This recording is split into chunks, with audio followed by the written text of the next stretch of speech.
Bien sûr, de crypto, les infos crypto pour ceux qui n'ont pas le temps. L'énorme gdouille du côté du BTC, j'y croyais pas du tout à ce pump. Il a tout effacé hier en fin de journée. C'est un peu folichon ce qui est en train de se passer. Donc faites vraiment attention si vous êtes en levier, les gars. Ça pardonne pas en ce moment. Deuxième partie de vidéo, on ira voir mon alt favori, celui que je voudrais recharger pour tous ceux qui sont sur YouTube. C'est parti, le BTC, il prend 1,7% après son épopée d'hier. On est à 28 864 $.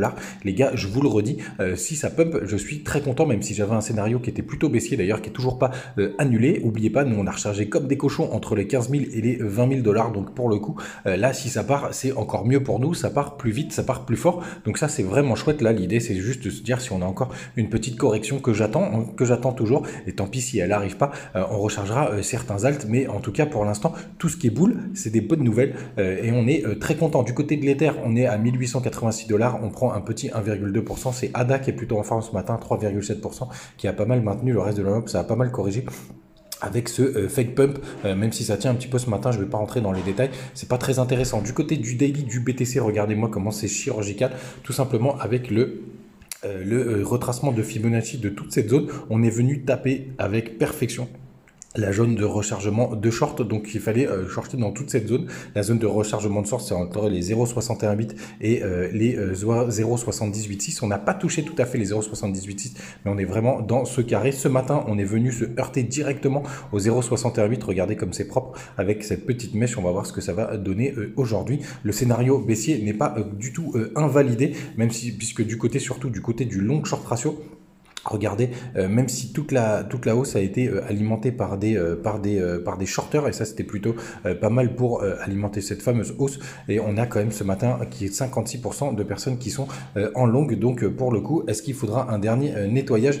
Eh ben ça les gars, c'est vraiment très indécis en ce moment, donc faites vraiment attention. Et j'en veux pour preuve un autre indicateur qui est vraiment très important, c'est les liquidations qu'on a toujours partagé quasiment tous les matins du côté de nos amis de Telegram. N'hésitez pas à nous rejoindre pour le coup. Et regardez-moi ça, c'est vraiment du grand n'importe quoi. Il y a à la hausse, il y a à la baisse. En tout cas, on est vraiment sur une très très grosse zone d'indécision. Les gars, faites vraiment attention.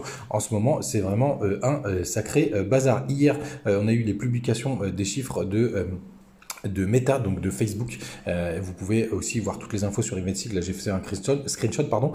Donc, on avait un BPA qui était attendu au 2,02%. On a fini à 2,2% et on a un chiffre d'affaires qui est aussi en hausse de quasiment, je crois que c'est en milliards. Donc c'est plutôt propre, ça n'a pas permis de faire un énorme pump, mais en tout cas pour le coup on est repassé positif. On continue la vidéo sur YouTube, et pour les TikTokers, passez une très très bonne journée.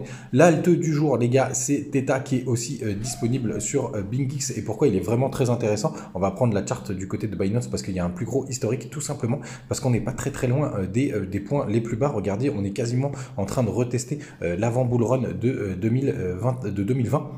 2020-2021, donc c'est plutôt pas mal. Il y a un x15 à aller chercher, et surtout ce qui est très intéressant, une fois de plus, vous avez Bingy, je vous laisse le lien en description. Ce qui est très intéressant, c'est tout simplement que tous les tokens ont été émis. Alors c'est plutôt une high cap puisqu'on est dans le top 49.